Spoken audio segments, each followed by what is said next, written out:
ముక్కోటి ఏకాదశి సందర్భంగా వేములవాడ శ్రీ రాజరాజేశ్వర స్వామి ఆలయంలో ప్రత్యేక పూజలు నిర్వహించారు. ఉదయం శ్రీ పార్వతీ రాజరాజేశ్వర స్వామి, శ్రీ లక్ష్మీ అనంత పద్మనాభ స్వామి ఉత్సవమూర్తులను పెద్ద సేవపై 3 సార్లు భీమేశ్వర ఆలయంలో దేవాలయం చుట్టూ ప్రదక్షిణ చేయించగా పెద్ద ఎత్తున భక్తులు స్వామివారిని దర్శించుకున్నారు. ఈ సందర్భంగా రాష్ట్ర ప్రభుత్వ విప్ ఆది శ్రీనివాస్ స్వామివారికి పల్లకి సేవలో పాల్గొన్నారు. ముక్కోటి ఏకాదశి సందర్భంగా వేములవాడ శ్రీ రాజరాజేశ్వర స్వామివారి సన్నిధిలో ఆలయ విస్తరణ పనులు జరుగుతున్న సందర్భంగా ఆలయంలో ఏకాంతంగా పూజలు నిర్వహించారు. భీమేశ్వర ఆలయంలో స్వామివారి దర్శనానికి వచ్చే భక్తులకు ఉత్తర ద్వార దర్శనం కల్పించారు. ఈ సందర్భంగా ప్రభుత్వ విప్ మాట్లాడుతూ స్వామివారి దర్శనం చేసుకోవడం ఆనందదాయకము, శుభ సూచకమని, స్వామివారి ఆశీస్సులతో ప్రజలంతా సంతోషంగా ఉండాలని ప్రజలందరికీ ముక్కోటి ఏకాదశి శుభాకాంక్షలు తెలిపారు. ఈ కార్యక్రమంలో ఆలయ ఈవో రమాదేవితో పాటు భక్తులు పాల్గొన్నారు.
ముక్కోటి ఏకాదశి పర్వదిన సందర్భంగా వేములవాడ శ్రీ రాజరాజేశ్వర స్వామి సన్నిధిలో హరిహర క్షేత్రంగా పిలువబడేటువంటి స్వామివారి సన్నిధిలో ఆలయ విస్తరణ పనులు జరుగుతున్న సందర్భంగా ఏకాంతంగా ఉత్తర ద్వార దర్శనం పూజా కార్యక్రమాలు ఘనంగా జరపబడ్డాయి.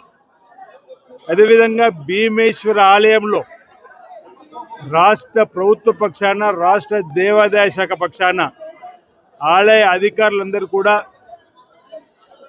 వైకుంఠ ద్వార, ఉత్తర ద్వార దర్శనానికి సంబంధించినటువంటి అన్ని ఏర్పాట్లు కూడా చేయడం, వేకువజామునే వచ్చినటువంటి భక్తులందరూ కూడా ఉత్తర ద్వార దర్శనంలో హరిహర క్షేత్రంగా పిలువబడేటువంటి ఈ స్వామివారి సన్నిధిలో ఓవైపు నారాయణమూర్తిని, మరోవైపు పరమేశ్వరుని కూడా దర్శించుకునే భాగ్యం కలగడం ఆనందదాయకంగా, శుభదాయకంగా, శోభిల్లే విధంగా ఉన్నటువంటి సందర్భం.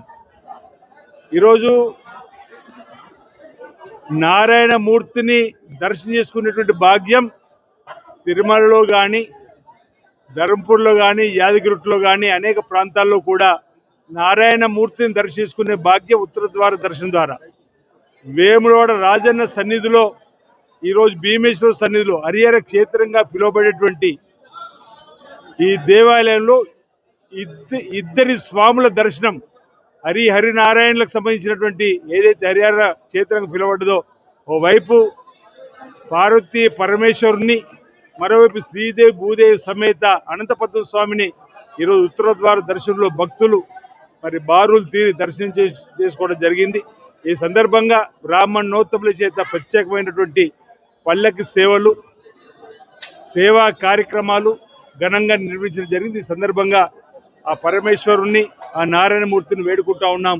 లోక కళ్యాణం జరగాలి, లోక శాంతి జరగాలి, సకాలంలో చక్కటి వర్షాలు బ్రహ్మాండంగా పడి పాడి పంటలు బ్రహ్మాండంగా పండి రైతు వర్గంతో పాటు అన్ని వర్గాలతో సుఖమయ జీవితంతో, ఆనందమయ జీవితంతో, అష్టతో, ఆయుర్వేదంతో ముందుకు సాగాల్సిన సందర్భంగా పేర్కొంటూ ఈ ముక్కోటి ఏకాదశి పర్వ సందర్భంగా కూడా తెలంగాణ రాష్ట్రంలో ఈ ప్రభుత్వం గౌరవ ముఖ్యమంత్రి రేవంత్ రెడ్డి గారి నాయకత్వంలో ప్రజా సేవలో ఎలాంటి ఆటంకం లేకుండా మరింత ముందుకు వెళ్ళి ప్రజాసేవలో లోక కళ్యాణం జరిగే విధంగా చేసే కార్యక్రమంలో ఎలాంటి ఆటంకాలు జరగకుండా చూడుతానని చెప్పనుకుంటే ఈ సందర్భంగా స్వామివారిని వేడుకుంటూ అందరికీ మీ ద్వారా ప్రజలకు భక్తులందరూ కూడా ప్రభుత్వ పక్షాన మా పక్షాన వేములవాడ హరిహర క్షేత్రం నుండి ముక్కోటి ఏకాదశి పర్వ సందర్భంగా శుభాకాంక్షలు తెలియజేస్తా ఉన్నాం.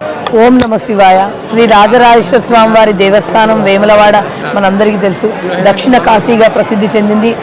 హరిహరాదులు ఇక్కడ ఉన్నారు కాబట్టి హరిహర కళాక్షేత్రంగా మనం ఇక్కడ ప్రసిద్ధి చెంది అందరినీ ఇక్కడ ఇద్దరిని దేవుళ్ళని కూడా మనం కొలుస్తూ ఉన్నాము. ఇక్కడ దక్షిణ అయోధ్య అని మనకు ప్రపంచవ్యాప్తంగా కూడా భక్తులందరూ ఉన్నారు.